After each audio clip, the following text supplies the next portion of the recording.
So, the MVP race is always the big talk in the NBA media, and whether you lean towards Nikola Jokic or Shai Alexander, both guys have had an amazing season so far. It's not often you get guys that are this consistent with the impact they have on their team, and stay with me when I say this, Nikola Jokic is arguably a top 3 big man of all time. I know there's been more physically dominating bigs who specialize in shooting, and bigs who are defensive monsters.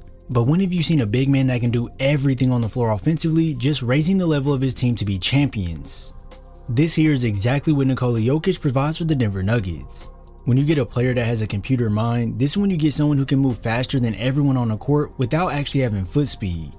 As we all know, information on the internet moves faster than door-to-door sales, and when you take that approach and plug it into basketball, this is when you get an unstoppable cheat code. When matched against any defense, Jokic can pinpoint the exact moment they make a mistake on the floor, and trust me when I say it, even if it's the slightest mistake, Nikola will show you that you have to be on your P's and Q's at all times. Now on the season, Jokic is averaging 28 points, 13 rebounds and 10 assists, while being a plus 8.7 on the floor with a 66 true shooting percentage. Now over here, we don't just blabber stats and use AI to make our videos, as we actually want to analyze what happens in a play to show you why Jokic is so successful, so everybody grab a seat and let's lock in. As all of us know, Nikola can score the ball in many ways. He may not be known as a shooter, but when someone is knocking down 43% of their 4.5 threes per game, this is something you have to worry about. Now I'm not saying you worry about it like you would for Stephen Curry, but for opposing team's big man, they have to get out to him or else he'll let it fly and show you why. This skill becomes extremely valuable solely because it spaces the floor, allowing for his teammates to cut to the basket, and with him running many pick and rolls, his defender tends to back off, giving Jokic lots of room to pull up, and he'll gladly do so. For all those times Jokic doesn't have a clean look at the rim or decides that's not the route he wants to take, well, there's no drop off at all, as the closer he gets to the basket, the more deadly he gets. From the mid-range, he can light you up with ease. From short range, he can use those soft touch floaters to defeat the defense. And boy, oh boy, when he gets in that low post area, he can do some damage with his footwork and hooks over the top. All these different ways of scoring on the offensive end make Jokic a problem to deal with, as you must be ready for anything he throws at you. And you want to know something that's crazy? That's not even the main thing about his game. Sure, the scoring is nice and gives his team a go-to guy when they need a bucket, but trust me when I say it, his passing is what truly changes the game. A lot of teams have a guy that can score the ball well, and some that can put on the show even more than Jokic. But when you can facilitate the ball in ways where it makes life easier for your teammates, this is what separates you from the rest. When you share the court with Jokic, all you have to do is keep moving, as here Tatum goes to double, and as you can see near the top of your screen, Christian Braun is moving down the sideline. Jokic just being Jokic, he knows where all his players are at on the court, so this one becomes an easy wide open 3. These doubles that the defense sends need to be hyper aggressive to even get a chance at throwing Jokic off, as here Nikola already knows where he wants to go, but can you guess where? I'll give you 3 seconds. No cheating. 3, 2, 1. If you guessed Aaron Gordon below the rim, then you would be correct, but what exactly made him open? Well, if you look at the middle of the court, Russ is flashing to get the ball, which makes Dorian Finney-Smith come up.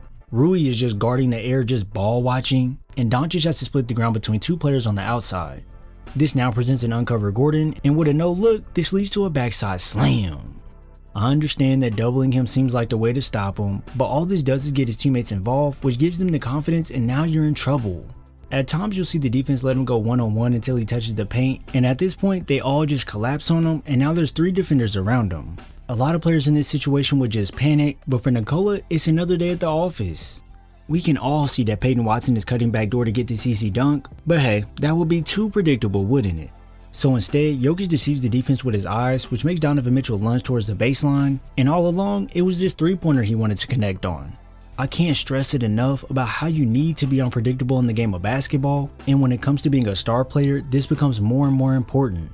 Opposing teams will be all the way locked in on you, and what's going to come next that they end up trying to cheat plays by getting into help position early. But if you know one thing about Jokic, he'll make you pay for it if you call his bluff. So here when the defender is toe tapping to be ready for any cut to the rim, Jokic just whips it to the corner, catching him off guard, and Peyton Watson drills the corner 3. These fastballs he throws on the floor can totally throw off the defense, as not many guys in the league will use these without looking, but this is why I say Jokic has a computer mind. Far more than the average NBA player, Nikola can predict things and process information on the court before anyone else, and this puts him at a huge advantage. Take this play here for an example. You have 3 guys with eyes on Jokic, and the other 2 defenders are getting ready for this action. Now if you look at Jamal Murray, Casey Wallace is guarding the top side to pretty much cut off or be ready to stay attached on a pin down screen. Nikola realizes this, and instead of waiting for Murray to come off the screen, he lobs it over the top, catching the entire defense off guard.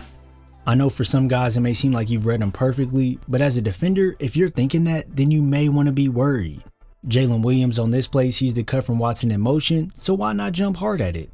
When he's attacking the rim and gets in the air to throw this pass, you may think he's going to the corner, but this is why staying 2 steps ahead and not 1 behind comes in handy, as nobody expected this pass to go to MPJ.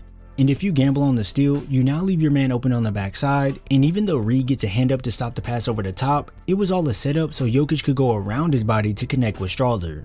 So yeah, try and anticipate what he's going to do all you want, but most of the time you're just going to be left looking clueless. With other players in the league, you may be able to blitz them, sneak up on them, or scheme perfectly to stop them. But with Jokić, there's no way of telling what will come next. He literally uses every opportunity on the floor to expose defenses for any mishaps, such as here when the defenders miscommunicated on the switch. Peyton Pritchard is slow to get back to Bron, which allows for this cut to the rim to be open, and with this solid 3-point shooting we touched on earlier, this makes Luke Kornet jump out to Jokić, making this pass right over the top be nice and simple. This ability to make the defense focus on him so much will open up his guys 9 times out of 10, and if they overcommit completely and don't say a word, this is when you see 2 teammates start arguing with each other. That right there is when you know you have full control of the defense and that the game is in the palm of your hands. Players like this that can see and read the floor in a matter of seconds don't come around a lot, and we have to acknowledge what's happening right in front of us. Some will say Jokić has eyes in the back of his head, and if you ask me, I see exactly why they say that. Many times us as viewers won't even see a pass coming that he makes, and this is what keeps us on the edge of our seat when we tune in to see the Joker play. This MVP race has been great, and honestly, you can't go wrong with either Shai or Jokić when choosing who you think should win it. In my eyes, I believe Jokić should take home another MVP, but Shai has been killing all season as well, so none of us should be upset if he gets the award. Regardless of all of that, Jokić is an elite player that can damage defenses in many different ways, and as we approach the playoffs, what better way to stay up to date than to subscribe to Hoop Mastery while turning on post notifications so you're first to know when I upload. I thank you all for your support, and I'll see you in the next video.